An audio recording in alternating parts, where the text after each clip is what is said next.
खुद को मिटाने की भावना आ गई तो पाने में देर नहीं लगा जाता। पर खुद को मिटाने का तात्पर्य एक यंत्र बन जाना। जैसे यंत्र में कोई संकल्प नहीं होता, जैसा यंत्री चलाता वैसा चलता है। ऐसे अब जोई काहें करें हम सोई, आयस लिए चले निज दासी। मन क्रम वचन त्रिशुद्ध सकल मत हम श्री हित हरिवंश पासी। मन से, वचन से, कर्म से गुरुदेव की आज्ञा, शास्त्र आज्ञा में जीवन को समर्पित कर देने वाला अहम त्यागी होता है। और अहम त्यागी को भगवत साक्षात्कार बहुत जल्दी हो जाता है। समझ रहे ना? खुद को मिटाने का मतलब शरीर को कष्ट देना नहीं है। हम शरीर ही नहीं हैं। शरीर एक यात्रा के लिए गाड़ी मिली है, भगवत प्राप्ति के लिए। इसको उचित भोजन, उचित वस्त्र, उत्तम आचरण और अंदर उत्तम विचार, शास्त्र का स्वाध्याय, संतों का संग, कर्तव्य का पालन, अपने आप का अहम गुरुदेव के चरणों में, इष्ट के चरणों में समर्पित हो जाता है। वो जीवन मुक्त महापुरुष हो जाता है।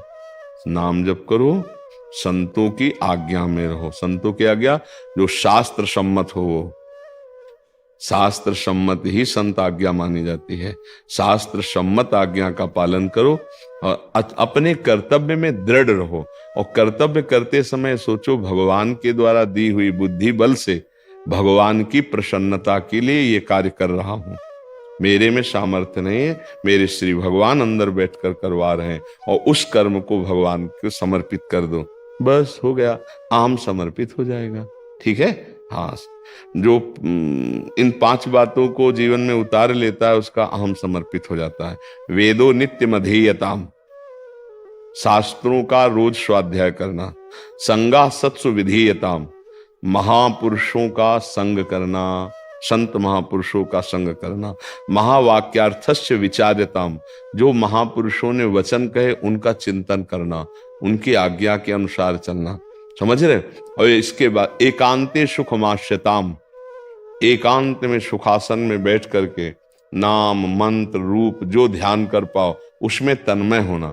फिर लिखा है कि पवित्र अन्न के द्वारा, भिक्षान्नम औषधम क्षुद्र व्याधि चिकित्सताम, भूख मिटाने के लिए अगर गृहस्थ में है तो धर्म के द्वारा कमाए हुए पवित्र अन्न से, अगर विरक्त में है तो भिक्षान्न के द्वारा।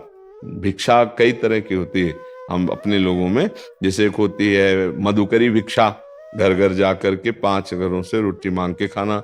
एक होती आकाश वृत्ति, हम बैठे किसी से मांगेंगे नहीं, जो आ जाएगा उसी से हम अपना भरण पोषण करेंगे, उसी से हम अपना कार्य करेंगे, इसे आकाश वृत्ति कहते हैं। एक होती अजगर वृत्ति, लेटा हुआ है सामने मुंह के जो आ गया। संतों की अलग अलग होती वृत्ति। तो ये गृहस्थी की धर्म पूर्वक कमाई से, वो किसी का दान पुण्य भंडारा ये सब न स्वीकार करे, स्वयं मेहनत की कमाई से वो जो नमक रोटी बने वो खाए और धर्म का पालन करे, तो उसका अहम गलित हो जाएगा, भगवान को प्राप्त हो जाएगा। नाम जप करे, साधु संग करे, ऐसा करे।